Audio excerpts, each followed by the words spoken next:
کیا آپ ہمارے نبی صلی اللہ علیہ وآلہ وسلم کی ریئل آواز کو، وائس کو سننا چاہتے ہیں؟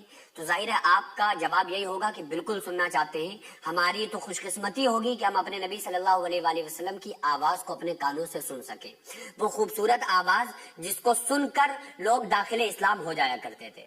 دیکھو، فرانس میں ٹیکنالوجی نے بہت زیادہ ترقی کی ہے اور فرانس ایک بہت زیادہ ملک آگے بڑھ چکا ہے ٹیکنالوجی کے اعتبار سے۔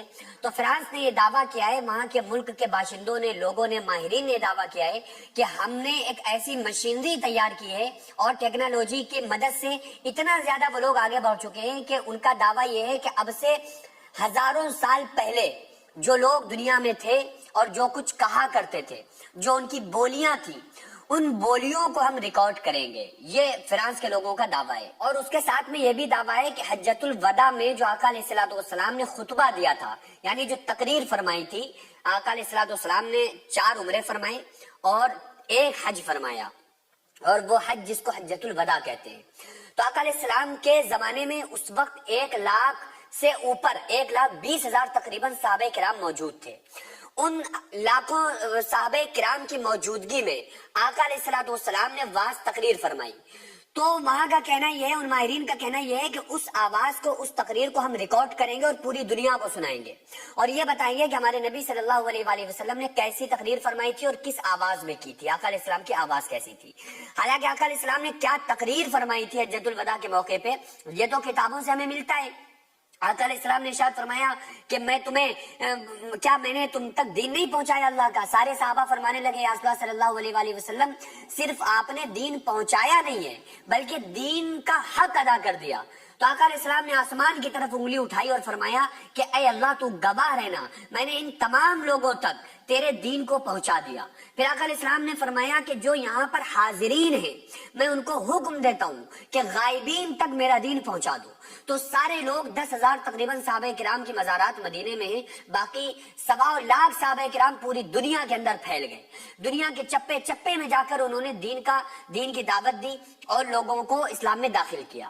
تو آقا علیہ الصلوۃ والسلام کا وہ جو حجۃ الوداع کا جو خطبہ ہے وہ بڑا ہی یونیک اور بڑا ہی زبردست ہے۔ آقا علیہ الصلوۃ والسلام کے اس خطبے سے ہزاروں صحابہ کرام کو علم ملا، دین ملا، اور آقا علیہ الصلوۃ والسلام کا وہ اجتماعی طور پر اتنا بڑا خطبہ وہ آخری خطبہ تھا، اور آقا علیہ الصلوۃ والسلام اس کے بعد بہت ہی جلد اللہ تبارک و تعالیٰ کے پاس چلے گئے اسی سال۔ تو وہ فرانس کا یہ دعویٰ ہے، کہنا ہے کہ یہ جو حجۃ الوداع میں جو ہمارے نبی صلی اللہ علیہ وآلہ وسلم نے خطبہ دیا ہے یہ تو 1400 سال پہلے دیا ہے، اور ہم تو ہزاروں سال پہلے کی آوازوں کو بھی ریکارڈ کر پائیں گے اپنی ٹیکنالوجی کے ذریعے سے۔ اب اس کا یہ دعویٰ ہے۔ اچھا، ایک چیز اور، آقا علیہ الصلوۃ والسلام نے فرمایا کہ جو قیامت کی تمام نشانیاں بتلائی ہیں ان میں آپ صلی اللہ علیہ وآلہ وسلم کی کسی حدیث میں صراحت کے ساتھ یہ ذکر نہیں ہے کہ کوئی ایسا کر پائے گا کہ ہماری آواز کو ریکارڈ کر پائے۔ حالانکہ فرانس کا دعویٰ یہ ہے کہ جو بولیاں بولی جاتی ہیں یہ جو ہے گھومتی رہتی ہیں اور ہواؤں میں، فضاؤں میں معلق رہتی ہیں، تو وہ جو آواز کی گونج ہوتی ہے، جو گونجتی ہیں آوازیں، ان کو ہم وہاں سے کھینچ پائیں گے اور ان کی ٹیکنالوجی کی مدد سے ان آوازوں کو ریکارڈ کر پائیں گے۔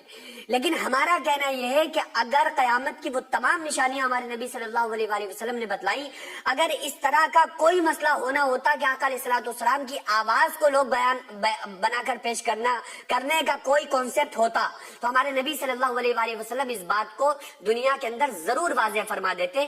اب ان کا دعویٰ یہ ہے کہ ہم 2030 تک انشاءاللہ تعالیٰ پوری دنیا کو 14 صدی پہلے کی آوازیں سنا دیں گے، لیکن حدیث میں اس کا کوئی ذکر نہیں ملتا ہے۔ مدرسے کی چھت جو آپ کو نظر آ رہی ہے یہ لیڈیز مدرسے کی 3ری منزل کی چھت ہے۔ اس کے اوپر تقریباً ابھی 12 کمرے بننے ہیں جس میں لڑکیوں کے رہنے کا انتظام ہوگا، بچیاں جس میں تعلیم حاصل کر رہی ہیں، عالمہ کا کورس کر رہی ہیں، بیرونی بچیاں بھی یہاں پر رہتی ہیں۔ تو بہرحال اس مدرسے کو میں نے بڑی محنت اور مشقت سے اس کو یہاں تک بنایا ہے۔ اب آپ لوگوں سے خصوصی گزارش ہے کہ ہمارے ساتھ مل کر زیادہ سے زیادہ آپ لوگ تعاون کریں۔ ہزاروں سینکڑوں روپے ہم لوگ ادھر ادھر برباد کر دیتے ہیں، لیکن جو بھی پیسہ اگر ہمارا راہ خدا میں خرچ ہو جاتا ہے، مدرسوں مسجدوں میں خرچ ہو جاتا ہے، تو